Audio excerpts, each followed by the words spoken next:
What's up mga kabiyero? Magandang umaga. Time check is already 7 o'clock.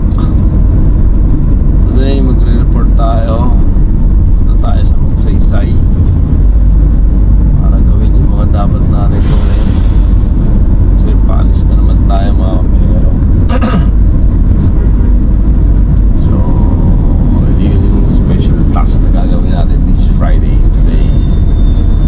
Then update tayo dito sa kay Senya.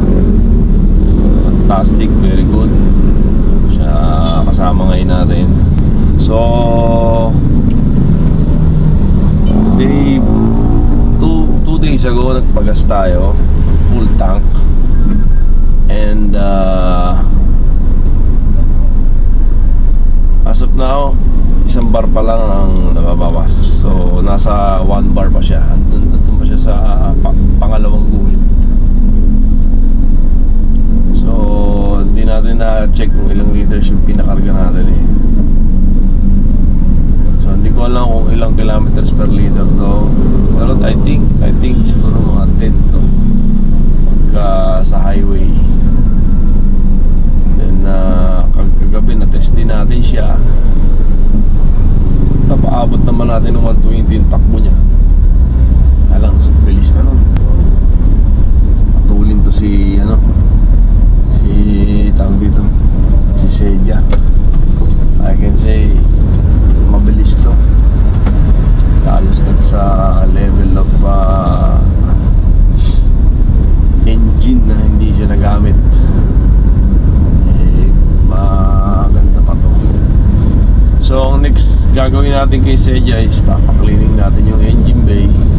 Kasi may mga sheet trap nga dyan, napapatanggal yan. Then after that, siguro kung papapalitan natin yung ilaw niya sa harap kasi medyo madilim eh. Then yung tint niya sobrang kapal. Grabe tint nito mga kabahero, ang dilim. Hindi ka talaga makikita.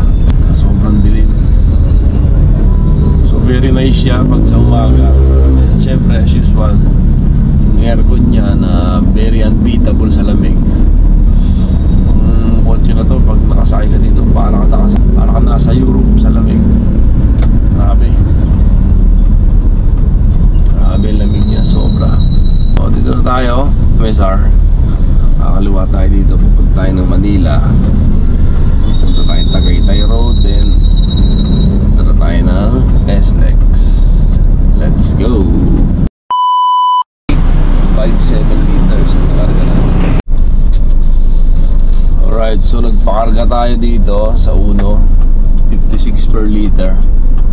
Ang naikarga sa atin is 17.5 liters. So marami-rami yun. Tayo ng Manila. So dito na natin siya malalaman. Dito natin uhulihin yung gas consumption niya, kung ilan ba siya per kilometer per liter. The next time na magpapagas ulit tayo.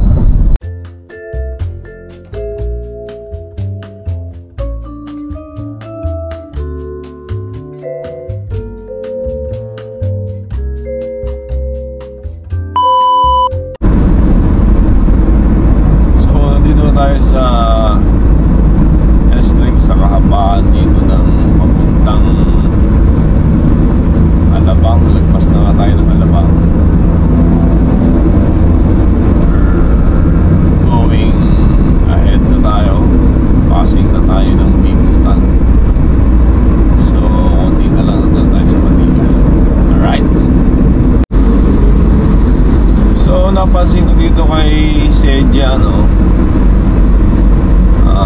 kapag malamig yung makina niya, once you start up, parang may galit siyang binubugang revolution. Yung bagong start lang, talagang stand-up naman siya bumababa.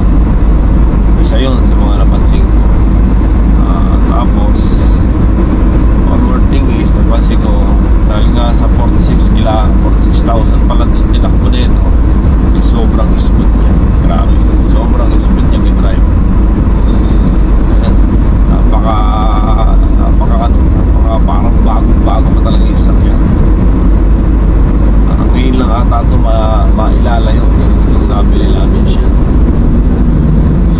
Yun lang yung mga things na napasin ko sa kanya. Kasi compare dun sa Civic natin, medyo alangan na yung shock mo, pero okay pa naman yun. Kahit na ganun. May power din na may rangkada din, kaya rin yung motor din. Hindi ko nararamdaman yung transmission shifting dito eh. Nagpapalit na pala eh. Basta dire-diretso lang yung andar niya. Yun yung nakita kong parang maganda sa kanya. So yun lang mga ka-BR. So dito na tayo sa UN. Kakaliwa na tayo dito mga ka-BR. So nakatatakbo na natin dito sa sasakyan na to. Since na-acquire natin to is almost 300 kilometers pa lang. And with that 300 kilometers, very smooth ang takbo ng Xenia natin. So yun lang mga ka-BR, update ko lang kayo dyan sa tinakbo na natin since nung na-acquire natin siya way back January, I think 15, yeah, January 15, 2025. Dito tayo sa Manila. Picture muna tayo mga ka-BR.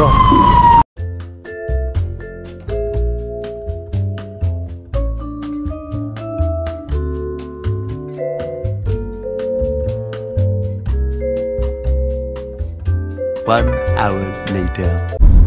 So yo, what's up mga ka-BR? Natapos na tayo dito sa pagproseso natin sa trabaho natin mga ka-BR.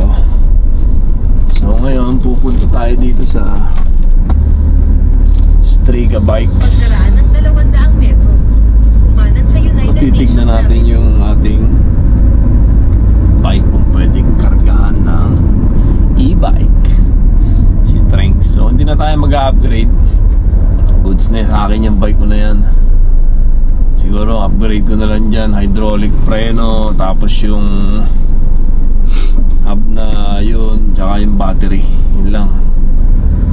And for keep na natin yan. Gagamitin natin yan pagka kasi parang mas maganda yung e-bike eh na gamitin compare sa mountain bike. Para sa akin ha, para sa akin lang. Halimbawa pupunta ako ng Tagaytay, pupunta ako ng mas malayo, mas kaya ko siyang i-bus kasi maliit lang siya, not comparing to mountain bike. So update tayo dito kay Xenia.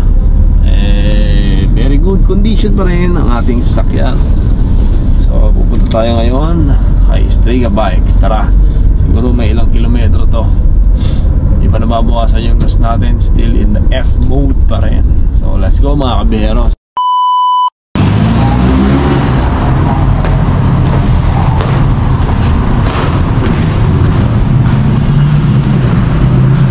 So dinala na natin dito si Trinks natin. Ayan, may mga bike din sila dito. Nagalagyan sila ng bike.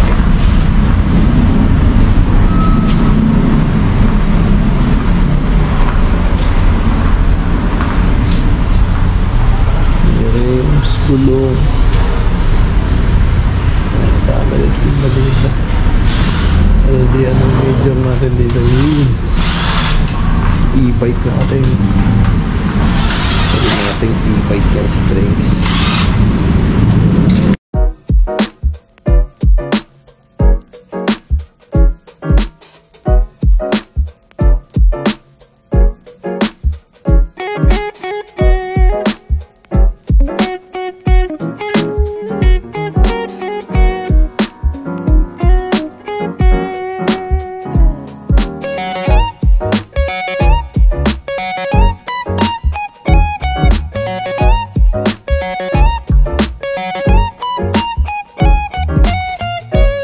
A few moments later. So, ito, panalo, ang ganda. Huwag lang siyang mapaplat. Pero ang ganda ng big. Ang ganda yung yan niya. So, bawi na tayo mga ka-BR. Time check is already almost 5 o'clock. Tapos na ang ating e-bike project. Yan mga kabero, nakakasalpak na dyan yung battery lahat, charger doon sa likod. And ang pangalan dyan is wild, parang wild dog, parang gano'n. Mamaya titignan natin, nakalimutan ko yung pangalan. So 750 watts yan mga kabero, kasama na yung battery. So dito pa lang tayo sa Shaw Boulevard, Ortigas Shaw Boulevard. Kakana na tayo dito, then straight na tayo pa Laguna. So charging ito as at least